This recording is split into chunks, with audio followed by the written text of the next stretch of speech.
जब आप मीठी चीज या रोटी खाते हैं तो ये पहले मुंह और मैदे से गुजरती है, फिर आंतों में जाकर ग्लूकोज में तब्दील होती है। ये ग्लूकोज आंतों की दीवार से खून में शामिल होती है।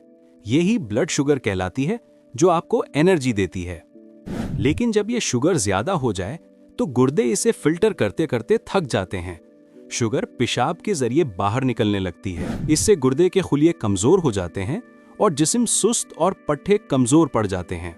जब शुगर पेशाब के रास्ते निकलती है तो साथ पानी और नमक भी ज़ाया हो जाते हैं। इससे डिहाइड्रेशन, थकान और कमजोरी बढ़ जाती है। इसलिए शुगर को कंट्रोल में रखिए, वरना यह खामोशी से गुर्दे और जिस्म दोनों को खोखला कर देती है। जब आप मीठी चीज या रोटी खाते हैं तो ये पहले मुंह और मैदे से गुजरती है, फिर आंतों में जाकर ग्लूकोज में तब्दील होती है। ये ग्लूकोज आंतों की दीवार से खून में शामिल होती है। यही ब्लड शुगर कहलाती है, जो आपको एनर्जी देती है। लेकिन जब ये शुगर ज्यादा हो जाए तो गुर्दे इसे फिल्टर करते करते थक जाते हैं। शुगर पेशाब के जरिए बाहर निकलने लगती है। इससे गुर्दे के खुलिये कमजोर हो जाते हैं और जिस्म सुस्त और पट्टे कमजोर पड़ जाते हैं। जब शुगर पेशाब के रास्ते निकलती है तो साथ पानी और नमक भी ज़ाया हो जाते हैं।